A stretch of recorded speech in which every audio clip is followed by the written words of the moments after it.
I'm not the kind of person who's opposed to change in game series or developers, even if I'm attached to something from the past so much, just as long as this change is well made.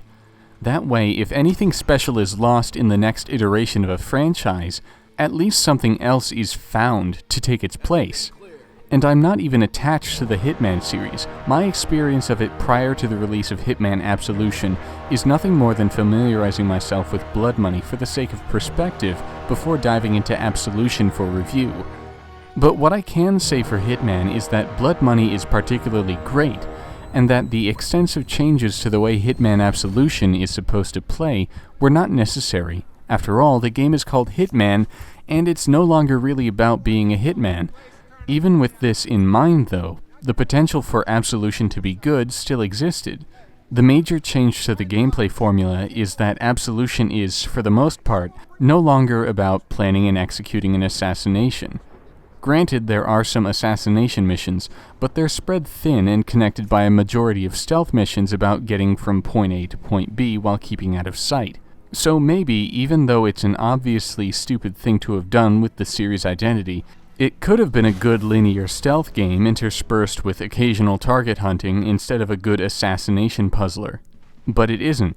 Absolution takes the path more commonly trodden and ends up a mind-bogglingly stupid game. It has a whole lot of features that could have made it into a pretty strong stealth game as long as it was hard-nosed and uncompromising. But whatever promise it has is obscured, buried beneath piles of modern conveniences and downright half-assed game mechanics. Agent 47 is back with a vengeance, out on a quest to save the princess. After having been ordered to kill his own mission advisor and learning that his agency has been genetically toying with a teenage girl, he goes rogue and decides to investigate into some strange happenings. The narrative is pretty interesting and well written as it introduces a lot of colorful characters, at least for a time. About halfway through, perhaps not coincidentally just as it stops introducing its characters, the story starts to simmer down into a flat cliché chain of events about reaching the villain but never quite catching him. It's filled with bullshit like a gigantic underground doom fortress, an extensive network of prison tunnels beneath a small-town courthouse, things of that nature. It's stupid and really not worth going into much more detail over, but what's worth noting is that its biggest flaw is how it tunnels the gameplay into a formula no longer about a string of assassinations, but instead into a series of levels about running from someone or to something. The game disguises some of its A to B romps as assassination missions by telling you that the waypoint you have to reach is your target, but it's just a door that will end the mission and activate a cutscene involving your target. Part of the challenge of a real assassination mission is actually observing your target, watching who he talks to, where he's vulnerable, what he eats and drinks, and so forth.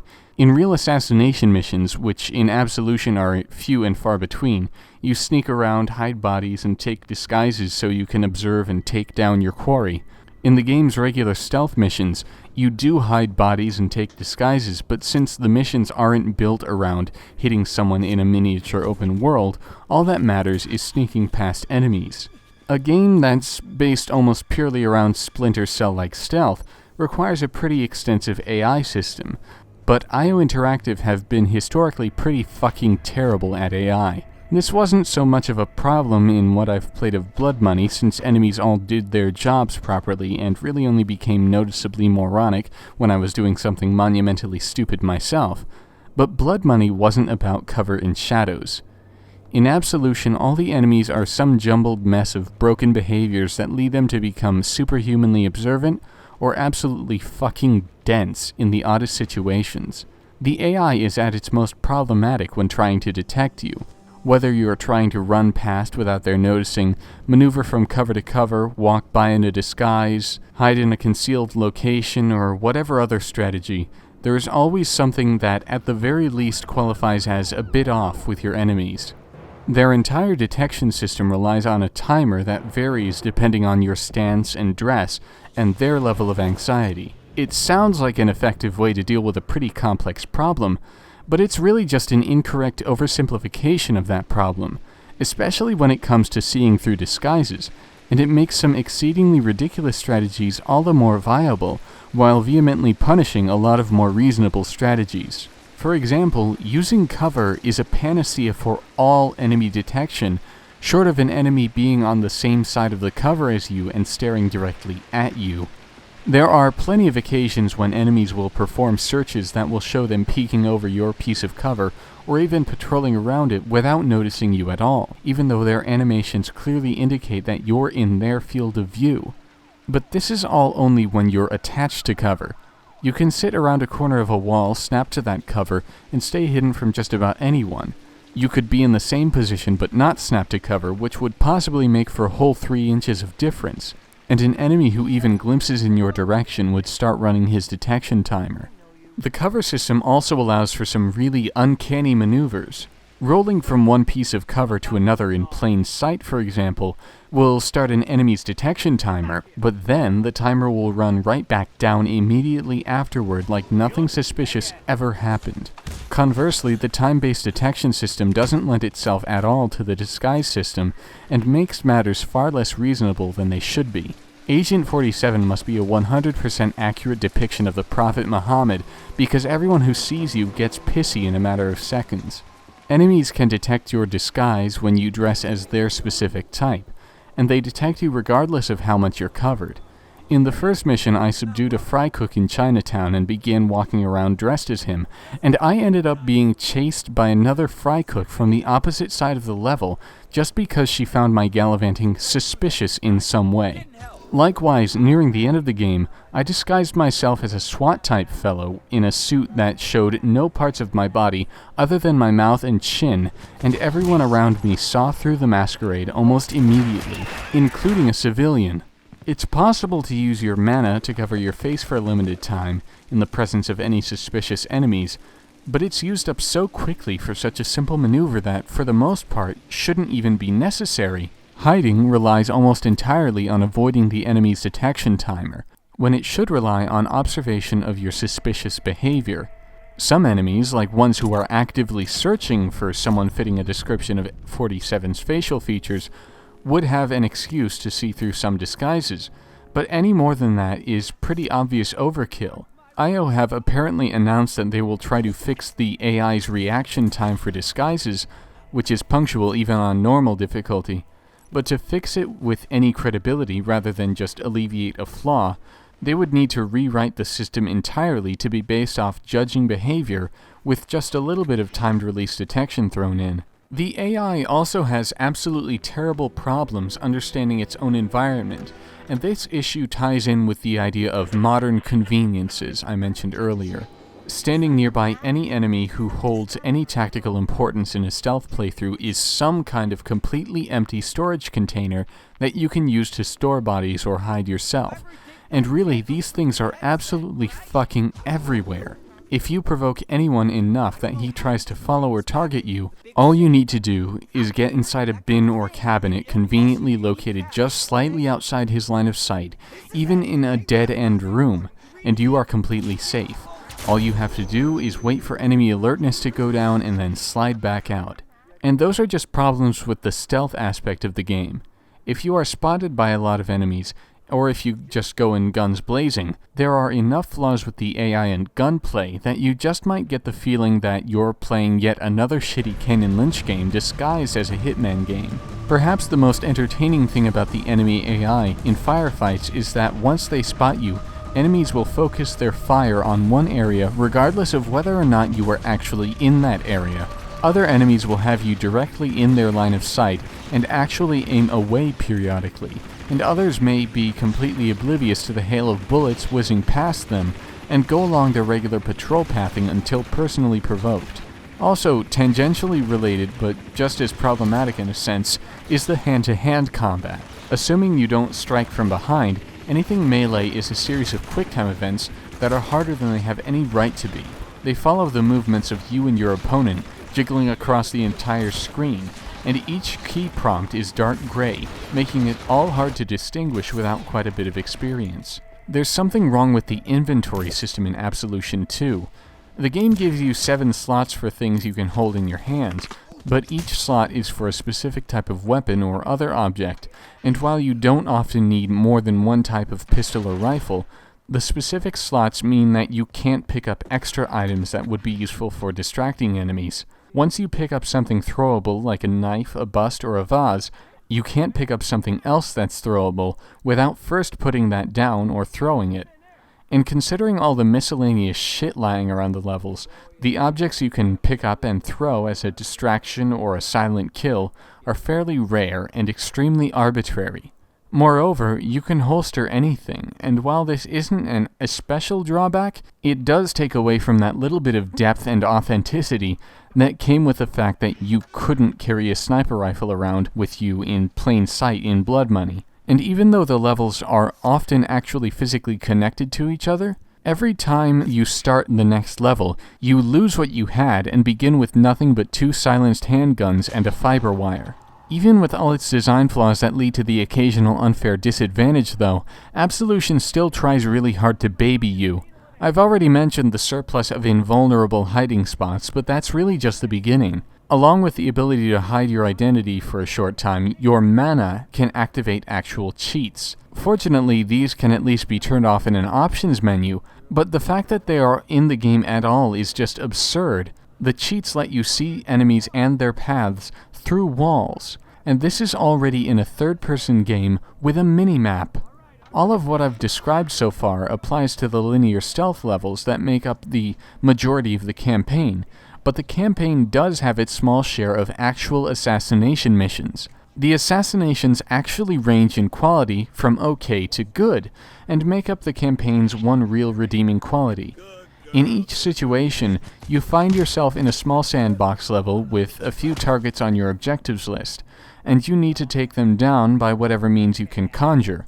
Your targets and the other NPCs around them all have pathing and routines to follow, and you can observe them and find their points of weakness by figuring out how to sabotage their day. Or, if you want, you can subdue them when they're alone. You can shoot and run before the enemy can associate you with the act, or you can just shoot everyone and treat the whole thing like yet another shitty Kane and Lynch game. Assassinating, assuming that you don't play it like yet another shitty Kane and Lynch game, is essentially a very open-ended puzzle game. Surveying targets in the environment and figuring out how to make their well-oiled machine come to a full stop has a very satisfying payoff, and the amount of options is pretty well thought out. But while I'm really trying not to make this just a comparison video between this game and 5 hours of Blood Money, since that would probably lead to some terrible misconceptions, I have to say that even the assassination mission's level design really does pale in comparison. For example, the first mission takes place in a crowded Chinatown plaza, and it seems dead set on keeping you in the crowd and showing off its fancy crowd technology. There are ways to perform silent kills, albeit very convoluted ones, but there are no real silent parts of the level. There are clearly visible back alleys that would provide a silent tactical edge for, say, shooting the bad guy in his stupid face from a distance, but the level walls them off with fucking cardboard boxes and whatnot that Blood Money would have just let you climb right over. Of course, AI problems still rear their ugly head in assassination missions. The first time I assassinated the fellow in Chinatown, I did so by killing some of his corrupted police officers in an alley, then hiding in that alley while waiting for the AI to just forget about the pile of bodies left behind. Surely enough, as it was one of the target's routine spots to visit, he walked in nonchalantly a few minutes later, and so I shot him too and walked out undetected. Other assassinations went more smoothly for me personally, but there is no doubt in my mind that they hold similarly exploitable, surprisingly silent resolutions. Since I'm on a tangent of criticism, I may as well round it off by ending with the game's aesthetics.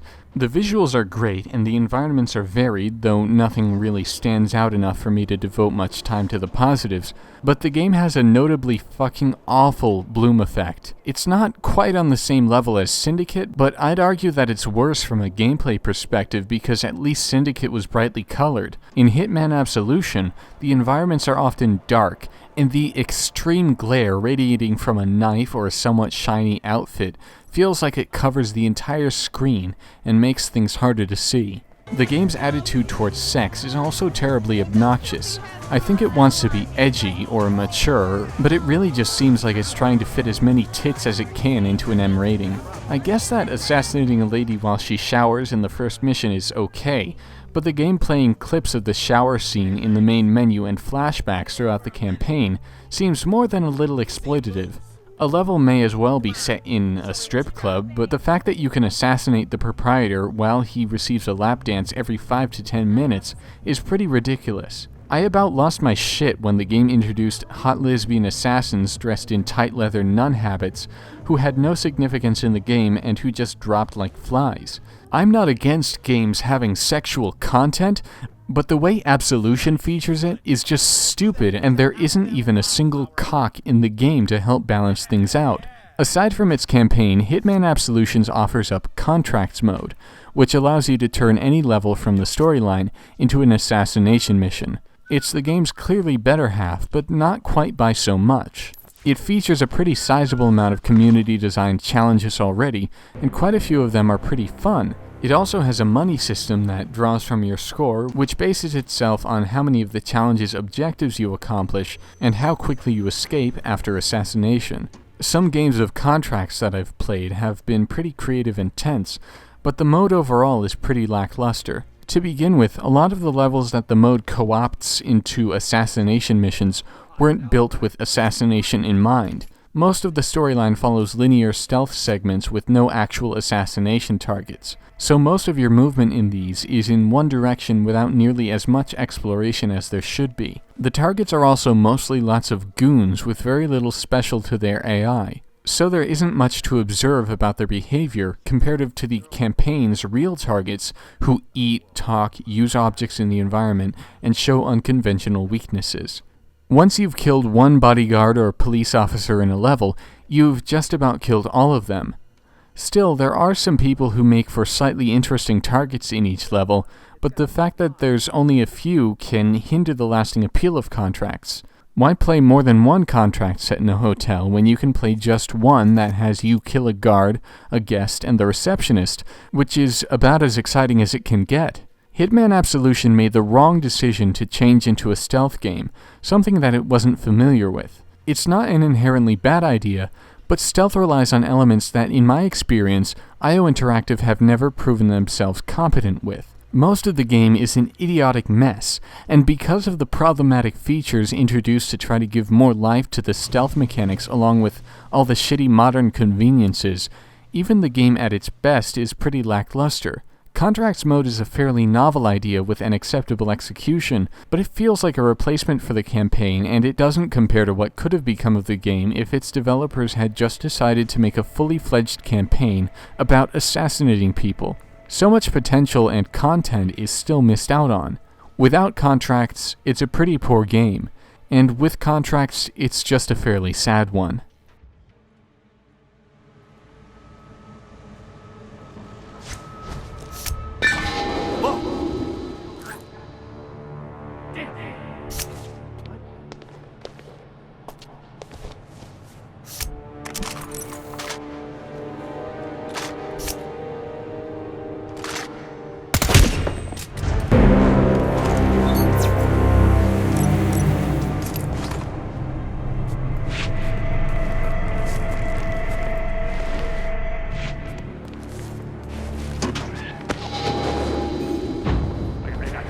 Now.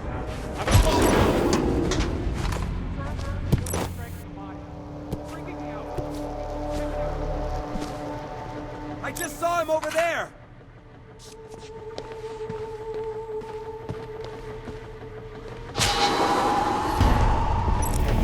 About these rednecks running all over the place? Only that they've taken it. I can't control my horny level.